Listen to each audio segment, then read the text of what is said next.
Washington football. Woo!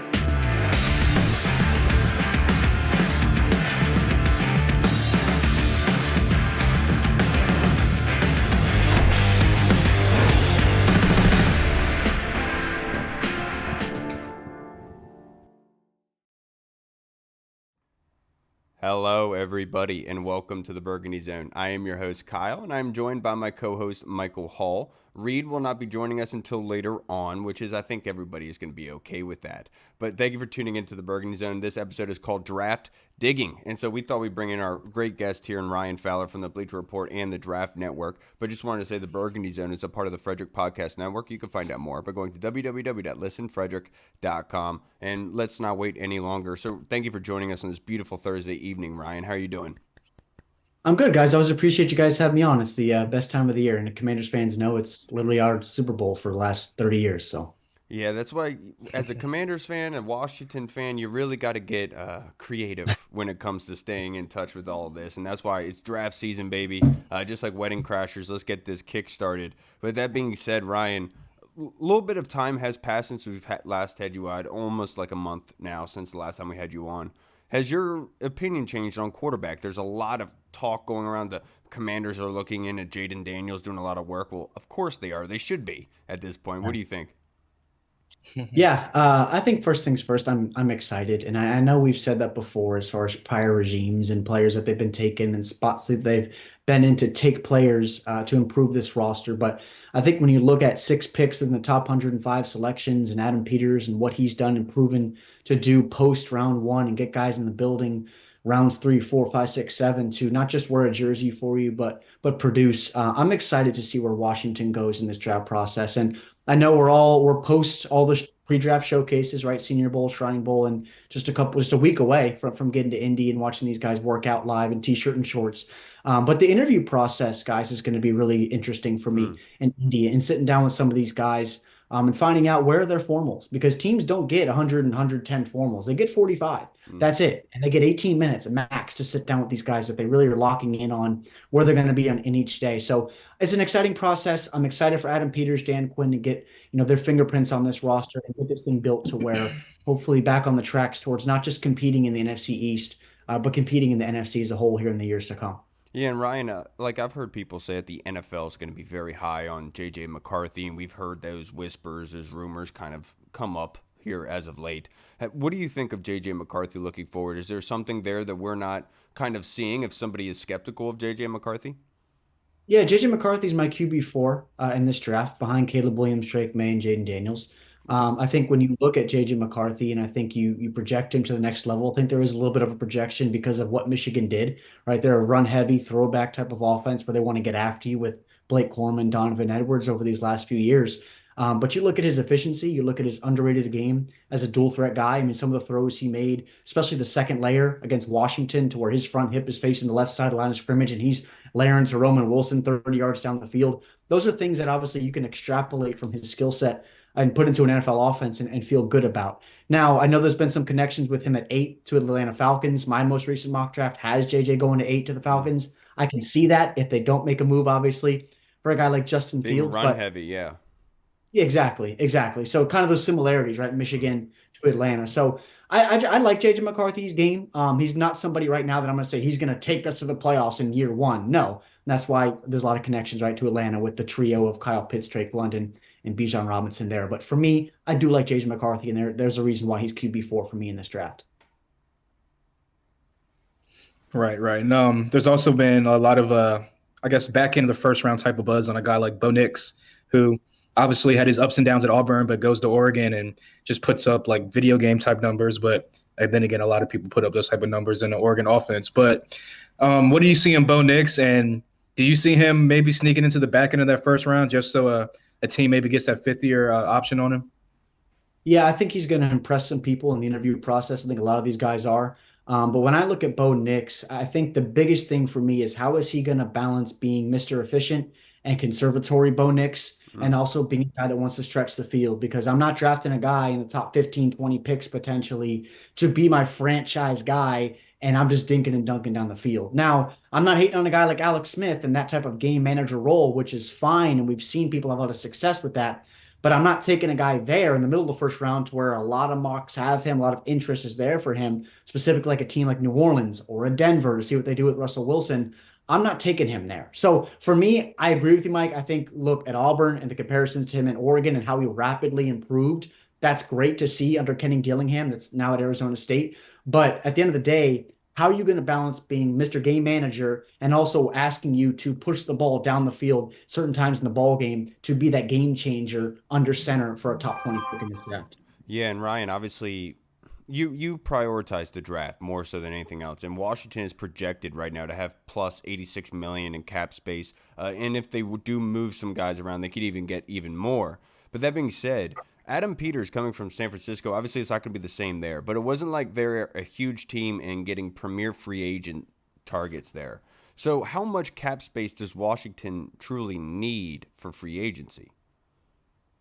Is the cap even real? We ask that every single year. There's some teams right now on 50, 60 million over the cap. The cap Saints looks are negative, what, 80 million over? something like that. Yeah. And Mickey Loomis, as from a general manager perspective, and his money, what he's able to do with contracts is amazing what he's able to do. But I will not sit here and act like a cap guru because the cap is very interesting. There's so many things that go into behind the scenes with contracts and ways that you can differentiate money and defer it and all those type of stuff. But at the end of the day, there's plenty of cap space at the end of the day, baseline perspective for Washington to look at this free agent class, whether it's adding guys along the front five, another corner, a tight end, we'll see, to get guys in the building, veterans to compete right away in this roster. All right, I didn't ask you a good enough question, so let me reiterate that. With how much cap space Washington has, are there some free agents that you would say that you would want to target? Yeah, I think Mike Onwenu from New England is probably a guy that I'm focused on. I think at the end of the day, guys, beyond the walls of Washington, I want to see Curtis Samuel and Cam Curl back in DC. And I think it's taking your own guys and bringing them back because I think both those guys, I just personally would love to see them as far as what they did on offense. You could really call Curtis Samuel the glue guy on offense. I know Jahan and Terry get all the attention, but what Curtis does inside and out and a guy that's further extension of the run game, he was excellent this year. And it was just a few years ago, we were like, is Curtis Samuel ever going to be healthy? Is he ever going to play in the Burgundy and Gold? And then with Cam Curl, I mean, just a multi-level defender that fits the modern game. And everybody wants that Derwin James, Kyle Hamilton type of defender to play everywhere. Cam Curl does that, but he doesn't get any attention because of the lack of success that Washington they haven't had, right, since he's been in town for these last few years. So for me, Mike Onwenu is a guy, again, along the front five, but take care of your own and build from there. Yeah, and we had a guest, not a guest, somebody in our Discord bring up how, obviously the tag for safeties is, I think, about 16.8 million. What do you think should happen with Cam Curl? Do you think, with that deal, like, because do you feel safe in that 10 to 15 range? Or are you pushing 15? Like, how important is it to retain Cam? I think it's so important. And I think if you have the cap space available and you look at this defense to where, look, there's no more Chase and there's no more Montez, and you're putting a lot of pressure on the secondary if that front four can't get home because teams are doubling Duran and John. And there's a lot of holes at the linebacker spot too. I just need him back in town. Now we'll see what Cam actually wants. Does he want to be paid like a top 10 safety in football? I think he potentially may ask for that money. As I've told you guys before on prior pods, everything I've heard out of his camp is that he would like to be in Washington, but I don't think it's a situation where he's going to get a team friendly deal to stay in Washington because their Super Bowl window or their playoff window is open right now. So I think that 10 to 15 range is where he'll live. But if he exceeds that, to me, 15 and a half, 16, I would pay Cam, give him that blank check that we talked about with Terry McLaurin over these last few years to give him and bring him back in DC because he's just so important in a modern day defender that you flat out need today. Yeah, I agree. And especially with a guy like Dan Quinn coming in, a guy like Joe Witt Jr., who has success with defensive backs, you would think that hopefully Cam gets back to that interception guy or that turnover guy that he was in his rookie year that everyone fell in love with here in Washington and wants to stay. But speaking of Joe Witt and the rest of the coaching staff, they've filled up the rest of the coaching staff. They've hired all the assistant coaches and I guess maybe a couple of position coaches, passing game coordinators, whatnot. First question, or two-part question. First question is, how do you feel about the coaching staff that, as a whole, that Dan Quinn has assembled? And the second part is, in a Cliff Kingsbury type of offense, they're going to need a third receiver. You talked about Curtis Samuel hitting free agency. He might get a deal somewhere else. Who's a guy maybe in those middle rounds that you could see fitting into a Cliff Kingsbury type offense?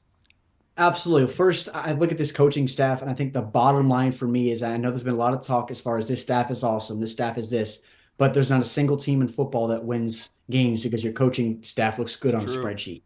Yeah. So for me, I think it's about execution and getting the right guys in the building, and obviously coaching matters. Mm. But development, guys, I think is the biggest thing because as you guys know, we live in a microwave society to where nobody can come in and hold a clipboard for a year and develop and then be put thrust onto the football field. So drafting the guys that not square peg into a round hole like we saw Emmanuel Forbes last year, a cover three corner play man against AJ Brown and DJ Moore. Let's try not to do that ever again. I'm excited for this coaching staff because I think they're the right guys in the building, Mike, to coach and to develop young guys in the building. And then the second part of your 100% question, agree. Curtis Samuel, yeah, I would like to see him back, but I think if he's not back, two guys really are the focus for me. It's Malachi Corley from Western Kentucky, who is the most dominant yards after catch player in this entire class. And if Fastest, people look at right? the helmet, yeah, exactly, the helmet decal, and you look at him in Western Kentucky, and oh, he's a Western Kentucky guy. Well, you're going to miss out on a guy like Malachi Corley. He is a stud, and the rep really just starts when the ball gets in his hands. But another guy, guys, is Jaquan Jackson from Tulane. Both those guys were down at the Senior Bowl. We know Washington has their favors to fill almost down at the Senior Bowl. They take guys out of there every single year because of Yep. Jim Nagy's staff the talent that he brings down to Mobile every single spring. But Jaquan Jackson is not only a hell of a football player, I've gotten to know him a bunch in this pre-draft process, and he's just a young man that wants to come in and compete his backside off for a team that will do anything for you, whether you play him in the slot, play him on the outside, return kicks for you, which he did at times down in Mobile. So that's, something that teams are looking at him doing. So for me, it is Malachi Corley, round two, round three, and a guy like Jaquan Jackson from Tulane that worked with Michael Pratt a lot in that Green Wave offense this year. Absolutely. Now to wrap this up, Ryan, I only have a couple more questions for you, but it's draft season, baby. We got to get back into it. I'm not sure if we asked you this last time that we talked, but with Dan Quinn, Joe Witt, everybody brought in here, having Ken Norton as the linebackers coach, what are some prospects that, realistically speaking, Washington could target and get in those middle rounds, second to fourth, fifth? Yeah, I think at the top it's always easy talking about the top guys, right? Edgerrin Cooper from A&M and Peyton Wilson from NC State, Jeremiah Trotter are always going to get the attention. But a guy that's underrated for me in this class is Cedric Gray from North Carolina. He's going to run extremely well, and I have an appreciation for guys that play physical at the second level. Washington, we know back in the days of LeVar Arrington and Michael Barrow and London Fletcher, those guys got after people and they set the tone within the lungs of the defense. Now, Cedric at times, he's got to slow down a little bit. Sometimes he's a little bit of a bull in a china shop. He's got to slow his feet down just a little bit. But that's where it comes into coaching and it comes into development and coaching these guys up a little bit and just slowing down at the linebacker position to where in Dan Quinn's defense, a lot of the lack of success in Dallas, nobody talks about this, is because they couldn't figure out the linebacker spot in Dallas. So Cedric Gray from North Carolina, if he's there, I would love to grab him potentially in round three. But another guy, if you move into rounds 5 and 6, JD Bertrand from Notre Dame, I was Okay. excited to see him in Mobile. And the reason why I say that is he is not going to blow anybody away with sideline to sideline speed or flip his hips and carry a tight end up the seam. But you need a rotational guy to come in. He was a leader, a captain in the middle of the Notre Dame defense for multiple years. And hearing him down in Mobile, calling out guys, putting them here, putting them there, where guys are up front, where guys in the back. He reminded me how Sidney Brown carried Mm. himself last year in Mobile. And Sidney obviously had a great year for the Eagles when they played him before he got injured. But JD Bertrand, fifth, sixth round, late day three type of guy that you have a leader in the defense, a culture type of ad in the middle of your group. I think he's a guy to also keep an eye on. Yeah, Cedric Gray definitely reminds me of a construction worker. Not going to blow you away with speed or explosiveness, but he's going to do the job that he's asked. He does very well with doing what a linebacker's supposed to do and being able to null up gaps and everything like that. With that being said, moving on to the next question I have for you. Let's talk about tight ends because obviously they got Cole Turner a couple years ago and they didn't utilize him last season, even though early on he did get some catches. But Logan Thomas is a big question mark looking at it, and nobody's saying that you need to replace it 100%, but who are some tight ends in this class that could be brought on this football team and be quality depth for what Cliff Kingsbury likes to do? Yeah, I'm interested to see guys where the tight ends come off the board. Mm. Obviously, Brock Bowers at the top is going to get a ton of attention, deservedly so. He's a fantastic football player. Jatavian Sanders from Texas is probably going to be that tight end too. But after Okay. that, your tight end three, tight end four, whether that's a combination of Ben Sinnott from Kansas State or Jaheim Bell from Florida State or Jared Wiley from TCU, Theo Johnson from Penn State, it's going to be interesting to see where those guys go. But for me, I think Jaheim Bell is a major focus for me, a Okay. later portion of day two. I think his ability to play inside out, he's not going to be remind anybody of a throwback Y where he's got his hand in the dirt next to the tackle and he's relocating people. That's not Jaheim Bell's game, but you got to get guys that are flex weapons in space to where you're going to expand an offense, both east-west before the snap and north-south post-snap. So Jaheim Bell can offer that to an offense. And as you move forward and back into the later portions of day three, I really liked what I saw from Jared Wiley at the Senior Bowl, as I mentioned, from TCU. Big kid that runs really well, understands how to separate. And then as well, Tip Ryman from Illinois had an excellent Shrine Bowl, Mm. excellent separator. Dallin Holker is another name from Colorado State. For all of us that watched that Colorado State game Yeah. earlier in the year, people got familiar with guys like Torrey Horton that'll come out next year for Colorado State and Dallin. But Dallin's excellent. I like him as a Y and an F. That But a Boise, name that guy. Boise State ending, Ryan. I can't get over that ending. What a freaking Oh, game right. that was. Unbelievable. Yeah, guys, but I just wanted to give out one more name too. It's Mm. Cole, hell of a name here. Colson Yankoff from Wait, say it again. UCLA. Say it again one more time. Colson Yankoff Okay. from UCLA. Yankoff. One of the most interesting names in the class. So bear with me here. But he is represented by Tom Brady's agency, and they don't Mm. sign just anybody. And he is a very high level athlete training out with Les Spellman out in California right now with the Joe Miltons of the world. JJ McCarthy's got high level athletes that are, look, he's going to test extremely well at his pro day at UCLA. So late day three, flyer on a guy that was just one other athlete in the building, similar to what Washington did years ago with Armani Rogers. Colson Yankoff from UCLA is a high level athlete that has a hell of a name in the class. Yeah, real quick before I ask you the last question, I watched Jatavion Sanders the other night, and I'm not gonna lie to you, Ryan, I walked away very confused. Like, Yeah. was there a Yeah. transition with him in progress, like a rapid one from the beginning to end? Because the what I saw in blocking and everything was completely different from what I saw in a different game. Texas's offense was, I'll say, even though they had all the success that they did this year, Kyle, it was underwhelming to me Okay. with Quinn Ewers. And I know there's one ball to go around. You got Adonai Mitchell and you had Jonathan Brooks in the backfield. CJ Baxter is a stud freshman. And of course, Xavier Worthy is going to be drafted high as well. But Jatavian Sanders, every time you turned on Texas, it was, where is Jatavian? Because he disappeared on the offensive side of the football. And I'm right there with you. And I'm going to sit here and say that I do believe he's still going to be tight end too, because I think the Okay. skill set and the projection Yeah, and the potential is there. it is. But at the end of the day, that word potential gets coaches fired. So I think he's a high level athlete. I think he's going to make an impact at the NFL level. It's just figuring out and refining his game both as a Y and as an F to where he doesn't disappear in an offensive game plan. Yeah, and watch. Everyone's gonna, let him slip down, and then Kansas City's gonna scoop him up, and then we're all gonna say why. But that being said, last question I have for you: the combine is coming up. Who are some prospects you're looking at to see, how they test, how well they run the 40, and all that, and who do you expect to rise after? Yeah, the biggest thing for the combine, right, is you want to go there and you don't want to hurt your stock, right? You're in a t-shirt and shorts. No one's ever going to be strapped up again in their college uniform. But before you get to pro days and stuff where the 40 times and the verts and all that stuff is a little boosted. But the combine really provides that atmosphere to where all the who's who of the NFL draft is there in one building. And I think, guys, for me, I think you're going to see a guy like Carlton Johnson from Fresno State, a corner. He was down in Mobile. He's going to run extremely fast. He may be the fastest guy at the combine, but he's got work to do from a technicality perspective, excuse me, at the corner spot. Anthony Gould from Oregon State is going to absolutely fly. I think he's someone that's going to be a multi-phase contributor and rise for some teams on boards. But I think there's one guy for me that has had a ton of conversations with scouts, and that is Bub Means, wide receiver from Pittsburgh. He's about 6'3", 210, and he's expected to run mid to high 4.3s. I'm not going to sit here and say guys are going to run 4.2 like we saw DJ Turner last year, because 4.2s are a lot like Bigfoot. Everybody says they've seen them, and until you see it, Not going to happen. But Bub Means, guys, I think is a name to keep an eye on, especially for Washington, that wide receiver 3, high level wide receiver 4 that can run at that size,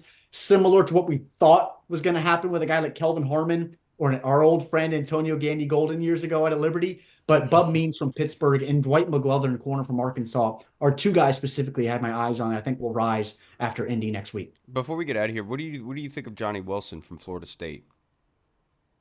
I don't know what to do with Johnny Wilson. Okay. I don't. He has a lot of Aronde Gadsden, the second to his game, which is he's going to come out from Syracuse. I liked him at receiver, but I don't know if he's going to be able to go off the line of scrimmage against guys that are 6'1", 6'2", CB1s at the next level, Okay. and force him inside that contact window. So I think he's a good player. I think he's a guy that if he makes a transition to tight end, he's going to live at that F inside the slot like we see with Travis Kelce. But right now, I don't know what to do with Johnny Wilson, and he's a scheme specific guy for me. My man. Thank you enough, Ryan. Before we get out of here, would you like to plug your social media handle, your show, and your shows, just in case anybody watching hasn't followed you yet and would like to, sir? Yeah, my podcast, Kim Manning the Huddle, comes out. We're doing a lot of prospect interviews here as we get towards the draft. Couple every single day coming out on my Twitter _ Ryan Fowler, if you don't follow me there already. And then my work is at Bleacher Report and the Draft Network. My man. Thank you enough, Ryan. Have a good weekend. Enjoy, brother.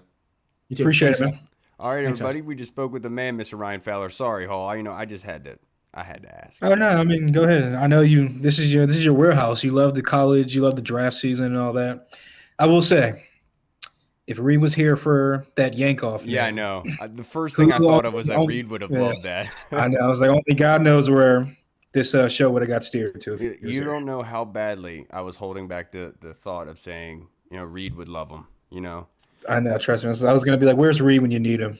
Yeah, and sorry for the background, everybody. If you are watching this, if you're listening, my apologies. But I'm down in Georgia, in Savannah, Georgia, on a job site, working down here for a couple of days. And so I'm not in my usual using hotel Wi-Fi and a freaking Gene, man. $60 a night. Really? $60 a night is what we're staying in, yeah. It's bad. But that being said, before we get into fan questions and all the latest news pertaining to Washington, I did want to talk about a prospect spotlight today. And if you don't want to talk about anybody, that's fine, Hall, but I'll go first because I did this breakdown on Darius Robinson last night, the edge defender from Missouri. He's 6'5", 295 pounds. He's a senior. Last year, 43 tackles, 8.5 sacks, 1 forced fumble, 1 fumble recovery. That being said, his stats don't jump out at you as explosive, electric, game-wrecking, but his film absolutely does. The dude is elite with his hand usage. Like when you watch him go against his linemen, you watch him go against Georgia, go against LSU, and you'll see him be a game-wrecking force all day long. And honestly, it's kind of questionable to me how he's not even talked about as a first rounder. Like at this point, from what I've seen, I'm like, dude, this guy, he's a legit day one starter, and he's going to wreck crap specifically because of his hand usage. Like hand usage is something that generally has to be taught and perfected and crafted. Like this dude is swimming, he is violent with it, he is throwing guys down.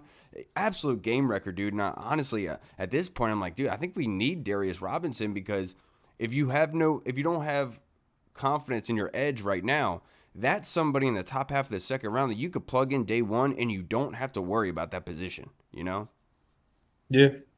Now, I think he was down at the Senior Bowl, right? Yeah. Yeah, he was one of the big names of the Senior Bowl. Really, Yeah, the guy that Logan stood talked out. about, yeah. Yeah, exactly. And I've seen some mocks that I forget who it was. It was a while ago. I think right after the Senior Bowl, but he was like pushed into like the front end of the second round, basically like a late first round pick, like a early second round pick. And I think there was one mock that had us taking him in the second round with our early pick. So I mean, that would definitely be a good move. Yeah, Tim Towner has been doing his nightly mocks in the Discord, and he's put in Darius Robinson as the second-round pick every time. And obviously, I love that, but it just takes one team, to pull that trigger, and we don't know how the draft's going to shape out. But honestly, dude, I'd be ecstatic to have the kid because absolute just juggernaut. That being said, let's move on to our fan questions to wrap up this episode. This one was submitted by the Colonel. He said, best guess from each of you what we're going to do with the number 2 pick. My personal prediction is we're trading back for more picks. If this was any other year where we had quarterback established, or maybe they were just like we like what we have in Sam, or Sam showed enough to be like, you know what, let's just move forward with Sam, even though we're at number 2. I would 100% be down for a trade back and recoup a lot of picks, build the roster out even more. But I just feel like at this point in time, I mean, obviously we've been in the top 2 for twice over the past 4 years, but prior to these last 4 years, and outside of trading into the top 5, top 3, whatever it might be, when has Washington ever really been in this position? So I just think that at the end of the day, you got to go quarterback, and I think that they're got to go quarterback with number 2. Yeah, and look, everyone keeps talking about trading back. And look, I have always loved the idea of trading back because I feel like getting more, the ability to land more successes is obviously the best case scenario for everybody involved. But I've said from the get-go in this offseason that you have to be able to get the production. You know, I'm tired of the potential talk. We need production immediately. And that's what I am focused on. That being said, are you going to get that production immediately? Like, are you going to get the production of a rookie quarterback that's better than what Sam Howell gave you last season?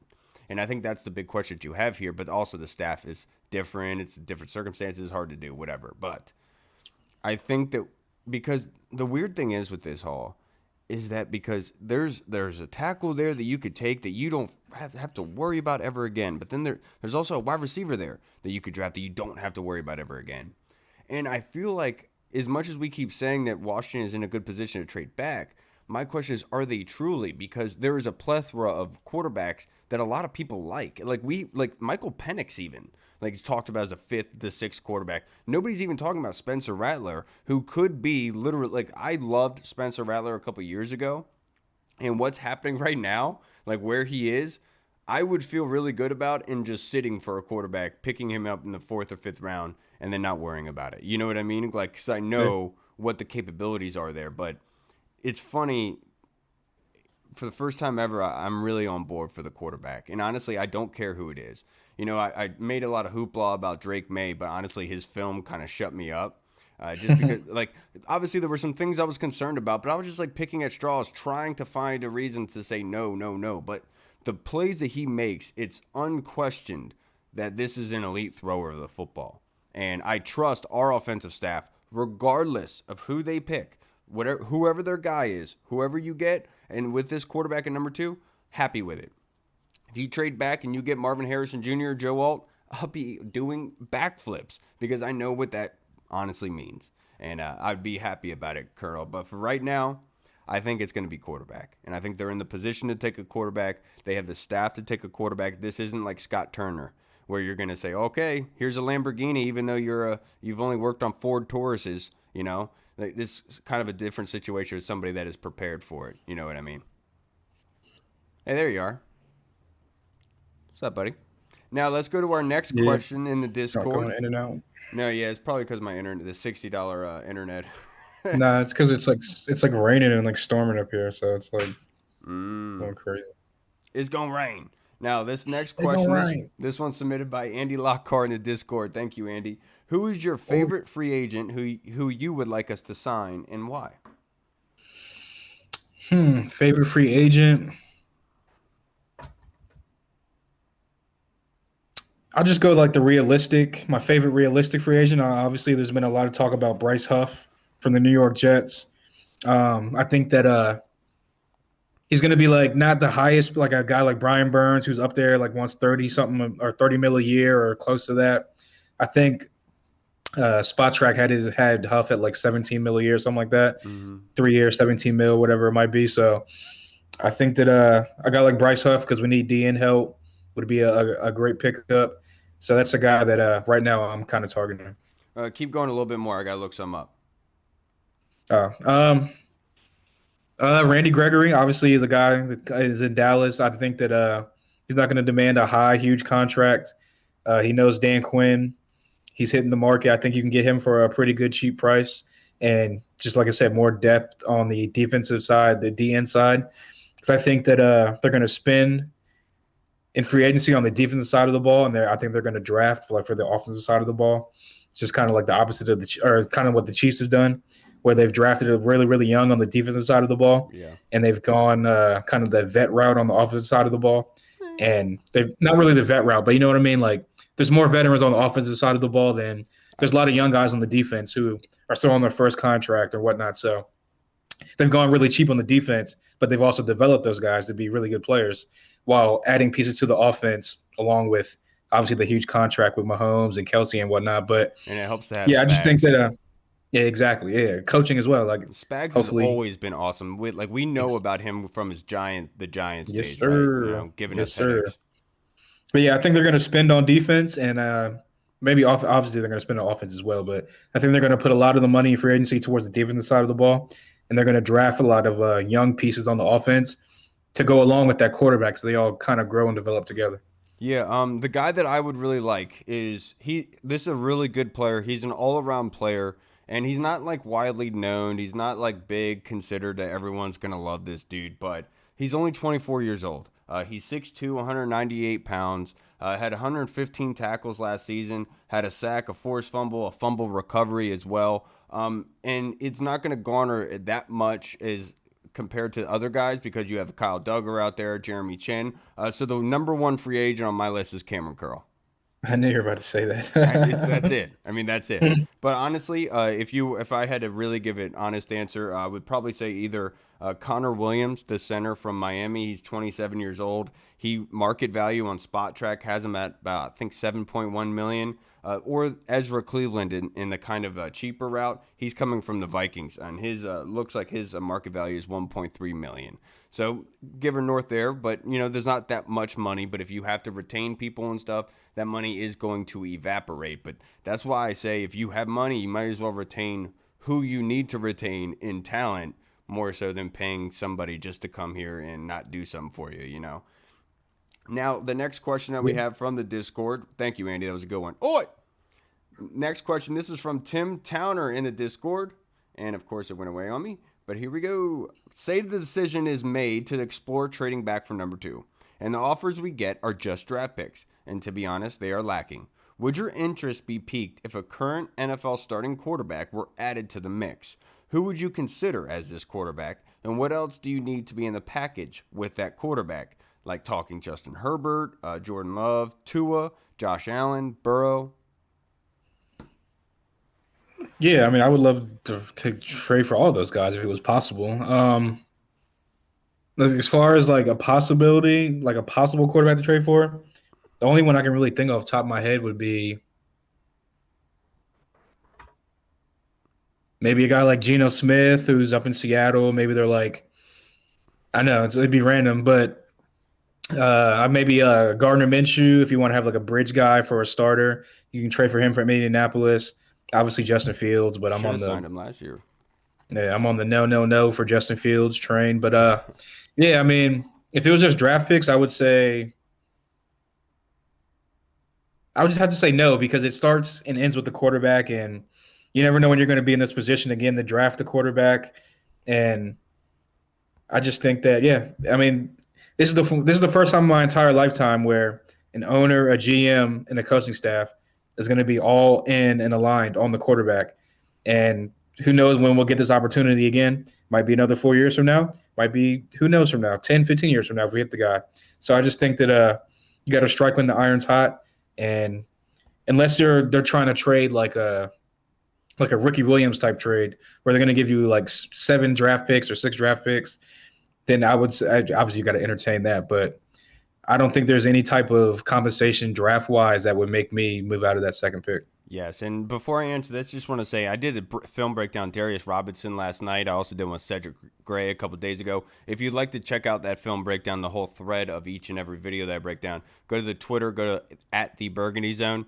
Just search for me there. You'll be able to find me, and then scroll down in media. You'll be able to see where that is. But for me, I love this question, Tim, because what somebody said something about Justin Herbert, and I'd do that trade naked, because you have a plethora of cap space, and the Chargers are just widely known for not paying their guys, and it would make a lot of sense that Harbaugh would trade away Herbert just to be able to take JJ McCarthy number 2. You know what I mean? Like that is kind of like a Harbaugh move. And look, I'd eat it all up. Let's go, dude. And that would make more sense with where the roster is currently. If that you know what I'm saying? Like that would make sense with how old our guys are and kind of those important positions to take the next step. But I think that yes, I would absolutely love the idea of that, and that's the only one Herbert really. The other guys, you have injury concerns and everything, and you have big contracts weighing over your head. Herbert hasn't been.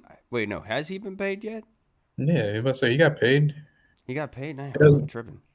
yeah, I was gonna say him, Burrow, all those people, all of them got paid except Tua so far. Only Well, person that hasn't got paid for that top five or that draft class, that first round draft class, is Tua. yeah. Yeah. So Herbert is probably the only one I would honestly entertain, because the other ones probably doesn't make much sense. I don't even know where the Chargers are picking in the first round, so I don't even know. But I would absolutely love. I think it's either top 10 or like right outside the top 10, like 11 or something like that. Okay. So now let's go to our next question. This one is from Deluxe. Castro Fields and Ridgeway have history with Peters and Quinn. Does that help or hurt them? They were drafted but also waived by good defenses. As far as Ridgeway goes, I think that his play and his what he's put on film the past couple of years speaks for itself, and I think that he'll be a contributing piece for us going forward. As far as Castro Fields, it depends on what they do with the back end of the defense, and if they're going to draft some guys, bring some guys into free agency. Maybe they see something they like in what they have on the roster now, and they can coach them to their ceiling or their potential. But yeah, I would say Ridgeway definitely just based on his play and what he's done. I think that it helps him. Castro Fields, I mean, obviously football is always a relationships type of Right. business. But at the end of the day, you look at that cornerback room, that defensive back room, it's already kind of loaded as it is. And you got to assume they're either going to draft or bring some people in free agency. So it might get kind of crowded in the DB room. Add more and more, add more and more, as much as we possibly can, dude. I think you're right about Castro Fields. I think it might be more of a detriment, but obviously relationships are important in knowing what your GM wants to do, right, and what they're kind of looking for. But I do think that with San Fran, it's not like their secondary has always been the best thing about their team, and so it is kind of a detriment for him. With Dallas, so to speak, their defensive line, it's a different situation because Ridgeway is built to be a nose tackle, a attacking nose tackle, and Dallas was not interested in kind of using him in that sense. They needed more of the attacking kind of inside end, allowing the Parsons to be on the outside rushing, and then having a kind of like that speed rush from the DTs on the outside. And that's not Ridgeway's like forte, so to speak. Coming out, he was just like Matt Ioannidis. That was in my film breakdown of him. I said if you're looking to replace Matt Ioannidis with a mid to late round prospect, John Ridgeway is your guy for the Commanders. And I'm glad that we got him. It's just that Dallas, they didn't have a good enough plan for him, and that's probably why they cut ties. So I think it's a good thing for Ridgeway because of what we have here, and it might be smart to keep him around in order to continue that depth rotation behind it because we don't know what's going to happen with those defensive tackles. Like I saw today people, Big Doug had hypothetically tweeted John Allen being traded to the Packers for a second rounder and a third rounder. Right. I mean, would you take that? I probably would just because the value of it, and there's no more guarantee money on John Allen's contract. So, I mean, I guess if you're eating up any cap space, it'd be very little because he has no guaranteed money left. And 2 picks for a guy like John Allen, as much as I love John Allen, I just think if you're gonna sign a guy in free agency, like a DN or something like that in free agency, I don't want to go down the path of having all that money tied into the defensive line again. And John Allen only has like this year and next year left on his deal. So it would make sense to get something for him now, kind of that Bill Belichick thing. Get as much as you can for him now before he leaves and you get nothing for him in free agency, except for like maybe a comp pick or something like that. So I would take the second and the third. I mean, I don't think the Packers would do that because that's like crazy for Jonathan Allen. But yeah, I mean, I would take that in a heartbeat. Yeah, looking at it in that breath, where next season you kind of have to make a move, and what are you going to get? Like, I want John to be here winning a Super Bowl, right? Like, that's what I really, truly want. But if he wants to leave, like, I don't want him to be a prisoner here, like, under the new coaching staff, right? And if you're looking at Dan Quinn in that attacking style 4-3, does John Allen truly fit that? in that breath, I can understand it. But I'm also trepidatious about going down that route because I don't want to have happen what happened to our offensive line pre-Rivera. I don't want to have them ship away one of our better players, and then that now becomes a weakness, and we're now have to fix something that we let go. But at the same time, you want to be able to get something in return for these players before they leave for nothing. It's something that Bruce Allen couldn't do, that many guys here could not do and have the foresight to do. And if that's the case, then yeah, let's kick the tires. But that's my boy, man. I want him winning Super Bowl here, but I understand if he doesn't want to be here, I'm not going to hold him hostage, bro. Now, the next question from Tim Towner in Discord: if the best thing for the team is to take the best player available with the number 2 pick in the draft, would you be able to be convinced that the player is Marvin Harrison Jr. and not one of the quarterbacks will be available?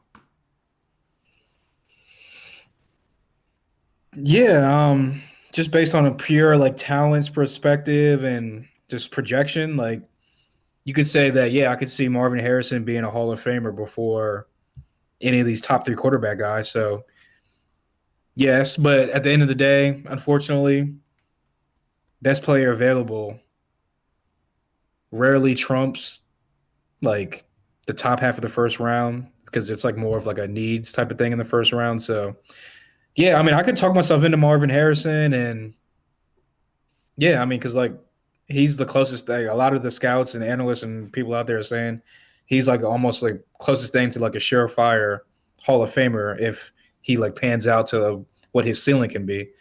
And you could obviously say could you say that about Caleb Williams? Maybe, yeah. Could you say that about Drake May, Jaden Daniels? It's possible, but like I said, the surefire guy, the can't miss guy, is not really the quarterback in that draft. It is Marvin Harrison Jr. So I could talk myself into it if Sam had played a little bit better down the stretch, but unfortunately, we're here at the number 2 spot, partly in Sam's doing. It's not all his fault, obviously, but we need the most important position in sports is quarterback. So as much as I would love Marvin Harrison Jr. to go with Terry and Jahan, that would be a sick offense. But if you don't got the quarterback to get them the ball with the offensive line, how good are those weapons really? Yeah, if we get Marvin Harrison there, I'll be yanking off. What was his first name? I think it was Max Yankoff or something like that. Nah, it wasn't Max. I'll be Max Yankoff. Max Yankoff is a crazy name. Max Yankoff. Yeah, I forget his name. I forget his first name. Oh man, no. What was even the question? Oh my goodness, that was crazy. Oh my goodness. Look, with Marvin Harrison Jr., if you were to say, Tim, straight up that what is the best players in the draft, right? Let's take the importance out of it, of the quarterback, the political aspect of it, the PR, the sales, and the jerseys and all the merchandise and all that. Let's take all that out. Just straight up best player available. If we're being honest, it's Joe Walt, and then it's Marvin Harrison Jr., and then it's the 3 quarterbacks, in my personal opinion. Because the numbers that the quarterbacks put up, you can't look away from. They're legit. These guys are making some legit. Jaden Daniels, the plays that he's making, along with Drake May and Caleb Williams, are out of this world. You know that that's going to transition to the next level. You can see it. You're going to see those sort of plays happen. But when you talk about Joe Walt and Marvin Harrison Jr., those guys have size, they have the speed, the ability, and those guys are going to be there long term. And those are things that you don't have to worry about ever again, type prospects, in my opinion. So if we're going to go 1 and 2, I'd be going Joe Walt. I think Joe Walt's the best guy in this, the best overall prospect in this draft. And I said that from the get-go, the first second I watched him. Yeah. Now let's go to our next question in the Discord, or actually no, let's go to Twitter for this one because this is from Tony Franchise, our boy, who sent us this today. What is all this crazy talk about trading back and getting J.J. McCarthy? We are sitting right there at 2 to take one of the 3 best quarterback prospects. What are people thinking? Tony, I wish I could answer that question because I don't know what people are thinking. Well, I know what people are thinking. It really just comes back to all the years of the Heath Schulers, the RG3s, San Francisco did it with Mr. Irrelevant, 7th round guy. And look, I get it. And honestly, it really goes back to Joe Gibbs, 3 different quarterbacks in the 80s, run the ball, offensive line, the Hogs. I get all that. And obviously the offensive line is important, but it is not the 80s anymore. It's a whole new era of football. This is the You 80s. I'm need down with the ladies, yo. a yeah, you need a quarterback to guide your team to where you want to go, the promised land. And obviously, look, you got like people say, "Oh, look at Brock Purdy and blah blah blah." Brock Purdy's a good quarterback. Just because he's Mr. Relevant doesn't. And like I've always said, and people always say this all the time. Once you're drafted to a team, you make a roster. It doesn't matter where you're drafted. It's how can you help this Of team course. and what can you do for this team. Obviously, he's helping that team out, and he's the best quarterback for that team. So I just think that yeah, look, I don't know what people are thinking. I get the whole trade back thing because there's so many holes and blah blah blah blah blah blah blah blah blah blah blah blah blah. Guess what else covers up a lot of those holes? A quarterback. If you hit on the quarterback, he covers up a lot of those holes for you. So I just think that yeah, the trade back crowd, God bless you, but we're taking a quarterback too. Look, I love the idea of the trade back crowd, but what is wrong with them? I still love them. I love conspiracy theories. You guys are my people. What is with it? Basically, you're replenishing the back end of your entire draft. You're getting more assets, but also getting a good quarterback that the NFL feels good about. And you know that the level, right, the floor of JJ McCarthy is that as long as you run the football predominantly and a lot, you can help him out a lot. He'll be able to see the field for you, get the ball out of his hands. He's done it multiple times, and obviously this year showing you that he's progressed more and more. He's not the guy that everyone is like you said, carrying the weight of the offense on his shoulders. And honestly, none of these quarterbacks should have to when they come into the league. But Exactly. Yeah. I Of course understand not. why they want to, Tony, because we have to take the emotion and the kind of glamour out of it and think for a second, like truly, like that is a really good thought process in saying that you're still getting good production out of the quarterback position with a solid winner, but also replenishing your team who has a lot of turnover because we only have about 30 players on the contract going in next year to get more picks to be able to replenish that roster. But I understand and I believe that you need elite production in this league. And do you need the best, most elite player possible? Absolutely not. You don't. But you need to have a plan for a prospect to make sure that your team is the best possible frickin' team. Just mesh them together. It doesn't have to, like, Pat Mahomes coming out wasn't the best quarterback coming out of that draft. Everyone wasn't looking at him in that breath. It was Andy Reid seeing the tools that he had, saying, I can work with that. I can make it go the next level. And combining that with Pat Mahomes being coachable, saying, I'm not all that. I need to get better and adjusting and doing his own thing. And you're seeing the perfect marriage turn into a dynasty. And that's what you need here with Washington in this quarterback position. You need that marriage of plan, meeting, production. And that's what I would absolutely love to see happen this draft. And that's all I'm looking forward to, man. I told you guys a couple months ago, Josh Harris and company are smart. They were raising ticket prices for a reason. They were asking for ticket prices for a reason. And this is why, because they knew what was coming in April. They knew the coaching staff they were going to put together. And here we are, my friend. How excited would you be with one of those quarterbacks? Like, let's rate your happiness 0 to 10 if we were to get Caleb Williams, Jaden Daniels, or Drake May. No, I'm 10 out of 10 if we get either one of those three. I'm good with either one of those three. Really? Like You're 10s obviously, for all three? yeah, I would say like if Caleb Williams dropped to us at 2, then I'm a 10 out of a 10. If we got to trade up to get him, I'm saying I'm like a 7 out of 10 because you got to give up a whole bunch of stuff just to jump up to get him, and that kind of defeats the whole like we need to fill the roster out type of thing. And but if he drops to us at 2, 10 out of 10. Drake May at 2. I'm saying I'm 10 out of 10 as well, because like you said, like he has his flaws, he has his stuff, but a lot of the stuff that he has is flaws. If the coaching is what we all think it's going to be, that's you can maybe probably coach that out of him, kind of like a Josh Allen type of thing, where a lot of people said, "Oh, he's inaccurate, you can't fix that." Well, now Josh Allen's a top 5 quarterback in this league because they catered and they built stuff around him. They catered to what he does best. So I think that, and then Jaden Daniels, obviously, playmaker, Heisman winner, SEC, dominated the SEC. I would say I'll go with 9 out of 10 for Jaden Daniels only because I saw this today, which was like blew my mind. he would be pushing 30 years old at the end of his 5th-year contract, his rookie deal, because he's been in college for 6 years, I think it's been now. So at the end of his 5th-year option deal, he'd be 29 years old, pushing 30.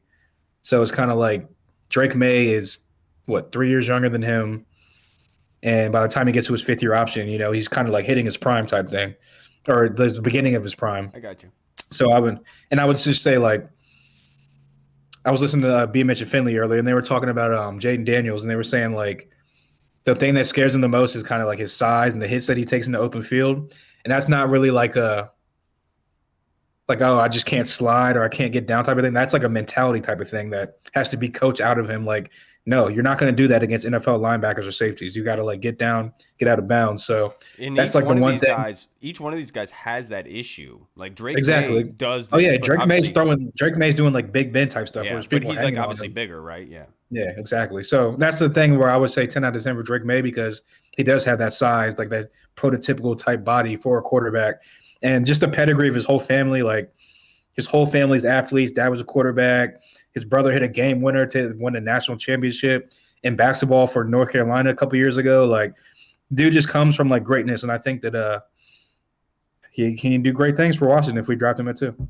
Yeah, for me, Drake May would be about a 7 out of 10 if we got him. And the only reason it'd be a 7 because he doesn't have any facial hair. Like I need a porn stash. I need at least a little something. Just give me a little dusty something here, because just like Zach Wilson, like you can't look like a Pokemon champion and walk into a locker room full of grown men. It's not good. Like we kind of saw with Zach Wilson and others, it doesn't work out because you have to be able to take control of it. And how is somebody that's going to look like a baby going to be able to tell a grown man what to do and kind of rally behind them? Like even Sam Howell, who was young, like you could see, still a man, got it. Yeah. I'm just giving him crap. I would be 10 out of 10 with Drake May, without a doubt. With Jaden Daniels, I'd be an 11 out of 10. Just because of what the skill set provided. I'm really interested in that software that LSU was using in order to mimic game situations to help progress Jaden Daniels' brains, being able to get faster, being able to read what is happening with his eyes, what's in front of him. I'm not 100% sure what the software is 100% about, but obviously he took that software and it helped him immensely, because throwing for 40 touchdowns and 4 interceptions is just ridiculous. And then what he was doing with his legs, just out of this freaking world. But like you said, the guy gets hit like a train. And the one thing about Lamar, everyone keeps equating him to Lamar. Lamar knows when to run out of bounds. Lamar doesn't take those shots. Yeah, exactly. He's just like Tyreek Hill. Tyreek Hill at Kansas City, he's so good at it. Of just literally just kneeing the ball, just getting down before you get hit. And look at Tyler Lockett. Does the same thing. He'll run across the middle, make a catch, see a guy coming, he just has an instinct to be like, oh, let me get down. Oh, let me get out of bounds. Never take a big shot. And that's one of those things, like to your point, that shouldn't have to be coached in, right? You should have that. I know that you want to show that you're rah-rah, you're pushing against the defender, but in the same breath, is it really going to help us if you're out 4 weeks, Exactly. in your future and everything like that? And that's why Lamar, I've always said, doesn't get enough credit for how he is on the run and how he is with hits, because he is smart as hell with it and does it the right way. And if Jaden Daniels can do that, I think it's better. But honestly, my comp for Jaden Daniels is Trevor Lawrence. I would be 11 out of 10. Caleb Williams, it would be a 12 out of 10. My personal opinion, just because of the coaching staff that we have here. Even if you got to trade up to get him? Yeah, because honestly, I don't even think it has to be that much. Like, because the good thing about us is we have the second overall pick. So it's not like, because Chicago, I think, is very interested in retaining Marvin Harrison Jr. And I think that they do not want to leave and lose out on Marvin Harrison Jr. So it's in their benefit to trade back only one spot so they can get their guy, but also get something in return. So truly, I don't think it would be as much as everyone says it could be. But I would still say it's a 12 out of 10, because I think truly, Hall, in my honest opinion, I think Adam Peters and company are good enough at their jobs that they don't need a plethora of picks to get production out of them at any round. And maybe I'm being naive. Well, to your point, drinking the Kool-Aid, but guess what, dude? I'm pouring that shit on me. Well, like that kind of goes to my point where it's going like, okay, yeah, you got to give a bunch of stuff to trade up to get him, and yeah, that would kind of be like, but to your point, if he's that dude that everyone says he is, and that ceiling is almost that Pat Mahomes type of like level, and he's a franchise changer, then guess what? I Oh, don't. he covers up a lot. Yeah, he covers up a lot of those draft picks that you would have needed to kind of build that team out. I got On you. top of that, look at a guy. Look at free agency. A lot of players are going to be like, man, I want to go play for that. Kind of like people are like, I want to go play for Pat Mahomes because he's becoming the GOAT or is the GOAT. If Caleb Williams gets to that level or any quarterback we draft, it could help immensely in free agency. It's kind of like, man, I want to take a pay cut to go play for that dude because I know what he's going to bring to the table and could possibly do for my career, championship wise. So, I mean, that's a good point to your point. A lot of people are equating Caleb with Pat Mahomes, and obviously Cliff Kingsbury. We've heard Cliff Kingsbury. Literally everyone that he's running into is telling them he's the next Pat Mahomes, right? But I want to say that it's not like he does what Pat does. It's not like he has the arm, the zip, the fastball that Pat does. He doesn't. But what I think they all mean is It's just the off script stuff. when I watch Caleb, he forces the defense to play to his game. Like they could come out with a plan, but he ends up making something happen to where you have to now adjust because you're crashing down on him. And he's very good at that. But against Notre Dame this year was obviously the complete opposite, where that defensive game plan was just perfectly executed. Like he looked like blind out there the way he was throwing the football. But like what Caleb brings in the breakdown of any given play, that's why you feel good about his floor, because you know that at any point in time he can make the play become his. It's not like the defense is going to dictate everything. And that off script, that ability to make something out of nothing is very, very important and valuable for NFL teams and offenses to be able to say, we know what we're going to get out of him because at least we'll be able to go off script and our guys will be able to get open and the ball will be thrown to him. So I don't think it's like, I think Pat is a lot like that in that breath, where he forces the defense to play his game, where they're saying, okay, well, he might dip out here. We got to be cautious and all that. And that's why I think it's the comp really makes sense. It's just And the impact. to your point, it goes back to all the coaching because Pat Mahomes was not Pat Mahomes coming out of college. Right. Like all the off script stuff, the arm strength, the arm talent. Yes, he had that, but Andy Reid and that coaching staff had to refine it and kind of coach him into like, hey, win from the pocket, but also still be you. So I think that, like to your point, Cliff Kingsbury knows Caleb Williams probably better than anybody that's in the NFL right now coaching. So he could maybe get to him and be like, hey, play within my structure of the offense, but still be you type of thing. So Yeah, that look, would be it. you know what I've said. Like, as soon as we got Cliff, like I took that as getting Caleb. Yeah, like, that's just the way I looked at it. I think 90% of the world took it as that, honestly. Well, and Shane Waldron going to Chicago, him having Tyler Lockett and DK Metcalf coming from that system, what they having DJ Moore right now. Are you really telling me this is for Darnell Mooney? I think it's for Marvin Harrison Jr. because the comp between DJ Moore and Marvin Harrison Jr. is a lot like Tyler Lockett and DK Metcalf, in my opinion. But that's going to wrap us up for this episode, boys. The future is bright. I can't thank you guys enough. Reed did not make it back in time for work. Rain, apparently. But we really appreciate anybody watching in this episode. I'm sorry if any audio issues or if it sounds weird or anything like that. I apologize. But yeah, doing this remotely down here in Savannah, Georgia, which I will say is absolutely amazing. We'll be down there to end of next month. Yeah, my wife and I, whenever we go to the beach, we like to go on walks, and we just like to look at houses and what people have, like near the beaches and stuff. But here, I told her, I was like, you would absolutely love it here because like every single house is different, and it's like so well designed. Like it's different architecture each one. Like you can get like Spanish or like colonial across the street, like, and then there's like new work kind of stuff, like new day and age type of architecture. So it's like such a cool frickin' city, man. Gene and I are such losers. We were walking around the downtown looking at the old steel beams, support beams that we took pictures of, like 200 years old. The bar we went to, Dockside, that was built in 1796. I actually think that's like kind of where me and Courtney are going to be at because we're going down there at the end of March. And so, yeah, we're going to be down there for a couple of days, but it kind of sounds like I think our hotel is like kind of by like that area you're at right now. Yeah, it was probably really expensive, and you're gonna have a beautiful view. Oh, well, we got an Airbnb actually, but yeah, I mean, it's around like a hotel kind of area and stuff like that. Oh, sweet, dude! And I'm telling you, you're gonna absolutely love it, man. It's a wait. riot down here. And you're allowed to walk around as long as you have to-go cups. You're allowed to walk around with drinks and stuff. Yeah. That's what I heard. You're going to enjoy yourself. All right, everybody. Thank you so much for tuning into this episode. Again, if you'd like to see the film breakdowns of some prospects that I've done, and just go to my Twitter at the Burgundy Zone and type in which prospect you're looking for. And if I've done the prospect already, it'll pop up. If I haven't done them yet, just send me a shout. I would love to be able to look into some of these prospects for you guys. Just got to let you know. If it's like kind of a smaller school guy, it's going to be really hard for me to be able to watch tape on him because there's not going to be any provided. I don't have like PFF, like Nick Akridge has like the all 22 of every snap of every play in the draft. I don't have that luxury. Like I'm at the luxury of whatever the TV provides, right? So just let me know what you want and I'll look into that for you and try to make something happen. But all right, guys, if you made it this far, you're a frickin' champion.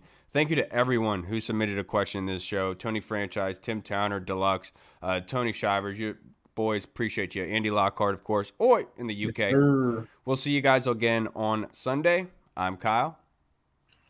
Thought I was gonna be all self-conscious about this episode because I chipped the shit out my tooth this weekend. If you can't tell, what? What the hell happened, dude? It's a long story. Oh no! See, that's what I tried telling you, kids. You hung out with Pat. That's what happens when you hang out with Pat. No, surprisingly, Pat was nowhere near me. It was just me, myself, and I. Oh my goodness, dumbass. Yeah. All right, everybody. We'll see you on Sunday. We won't see Hall's tooth though. All right, we'll see you on Sunday. Never again. Never again. Have a great weekend, everybody. Washington football. Woo! What's up, everyone? This is Kyle from the Burgundy Zone. We are releasing our own merch to support the show. If you want to rock the Burgundy Zone logo or you want to see Reed's face on your shirt, we got it. We're starting with t-shirts, hoodies, and zip-up. So if you're a fan of the show, make sure you snag one before they are gone. Check out the link in our bio on Instagram, or you can find the link in the description of the video. Thanks again for all your support. Until next time.